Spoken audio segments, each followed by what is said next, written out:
Hello students, welcome to my channel. আমি আজ আবার তোমাদের সামনে নিয়ে চলে এসেছি একটা নতুন ভিডিও। আজকের ভিডিওর মাধ্যমে আমরা একটা বাংলা রচনা শিখে নেব, যার টপিক হলো 14 ফেব্রুয়ারি ভারতের ব্ল্যাক ডে। তাহলে চলো আমরা দেখে নিই যে এই টপিকের ওপর রচনাটা আমরা কিভাবে লিখতে পারছি। তোমাদের যদি আমার ভিডিও ভালো লাগে তাহলে অবশ্যই এটাকে লাইক করবে এবং অবশ্যই ভিডিওকে শেয়ার করবে, যাতে তোমাদের সাথে সাথে অন্যরাও উপকৃত হতে পারে। এবং আমাকে কমেন্ট করে তোমরা অবশ্যই বলবে যে তোমাদের ভিডিও কেমন লাগে বা উপকারে আসে কি না। আর তুমি যদি আমার চ্যানেলে নতুন হও তাহলে চ্যানেলটাকে অবশ্যই সাবস্ক্রাইব করে তার নোটিফিকেশনের অলের বেল আইকনটাকে অবশ্যই প্রেস করে রেখে নেবে, যাতে আমি যখনই এই ধরনের এডুকেশনাল ভিডিও বানাবো যা তোমার জন্য উপযোগী হবে তা সবার প্রথমে তোমার কাছে পৌঁছে যেতে পারে। তাহলে চলো এবার আমরা ভিডিওটা শুরু করি।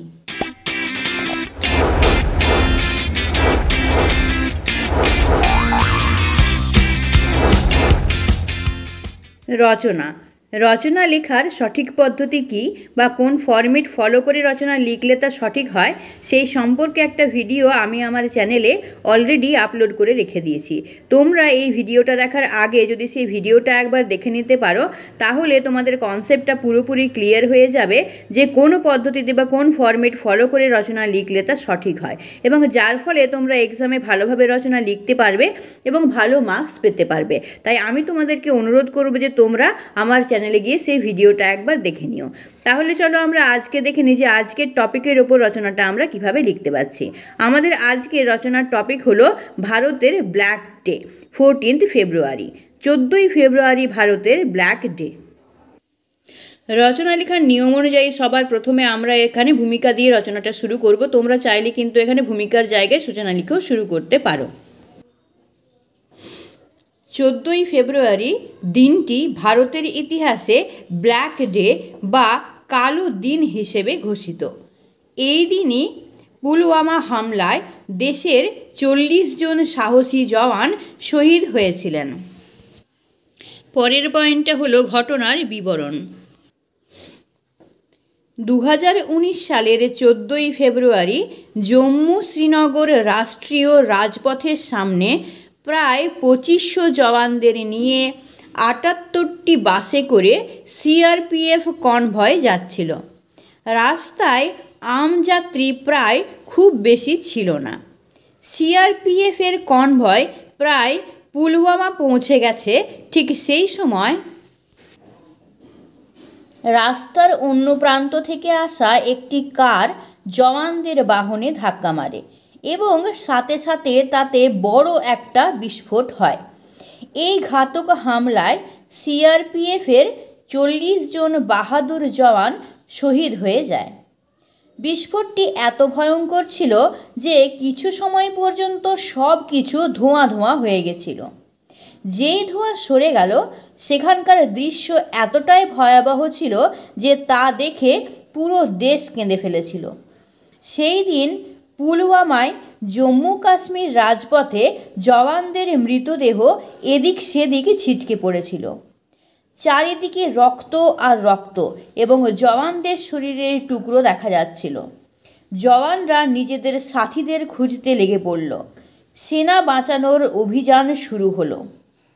আহত জওয়ানদের চিকিৎসালয় পাঠানোর ব্যবস্থা করা হলো।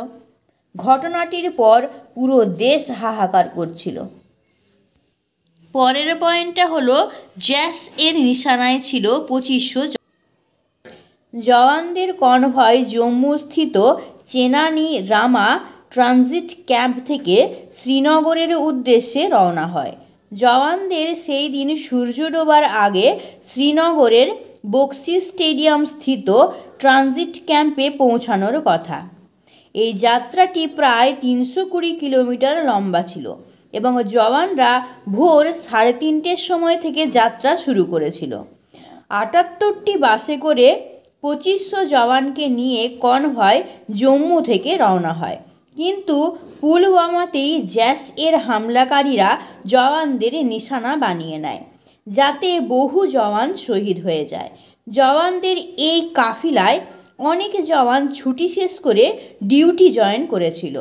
অন্যদিকে তুষারপাতের কারণে যে জওয়ানদের শ্রীনগর যাওয়ার কথা ছিল তারাও এই বাসগুলিতেই যাত্রা করছিল। জ্যাস পুরো 2500 জওয়ানকেই নিশানা বানাতে চেয়েছিল। পরের পয়েন্টটা হলো জ্যাস টেক্সট মেসেজ করে হামলার দায়িত্ব নিয়েছিল। হামলার পর সিআরপিএফ অধিকারী এই হামলা সম্পর্কে সকলকে জানান। তিনি বলেছিলেন যে সেই সময় কনভয়তে প্রায় 70টি বাস ছিল, যার মধ্যে একটা বাস হামলার আওতায় এসে গিয়েছিল। কাফিলাটি জম্মু থেকে শ্রীনগরের উদ্দেশ্যে রওনা দিয়েছিল। আশ্চর্যের কথা হলো এটাই যে আতঙ্কী সংগঠন জ্যাস টেক্সট মেসেজ পাঠিয়ে হামলার দায়িত্ব নিয়েছিল। জ্যাস এই মেসেজ কাশ্মীরের নিউজ এজেন্সি জিএনএসকে পাঠিয়েছিল। পরের পয়েন্টটা হলো জ্যাস নিয়েছিল রাতনিপুরা এনকাউন্টারের বদলা। পুলওয়ামার অবন্তিপোরা থেকে যখন সিআরপিএফ জওয়ানদের নিয়ে বাস যাচ্ছিল, ঠিক সেই সময় একটি কার এসে বাসকে ধাক্কা মারে। এই কারটি আগের থেকেই হাইওয়ের ওপর দাঁড়িয়েছিল। যেই বাস সেখানে পৌঁছলো, জোরদার একটি বিস্ফোট হলো। যেখানে আক্রমণ হয় সেখান থেকে শ্রীনগরের দূরত্ব মাত্র 33 কিলোমিটার ছিল, আর কাফিলার সেখানে পৌঁছাতে প্রায় ঘণ্টাখানেক দেরি ছিল। ধামাকাটি এতটাই জোরালো ছিল যে জওয়ানদের শরীরগুলি ছিন্ন ভিন্ন হয়ে যায়।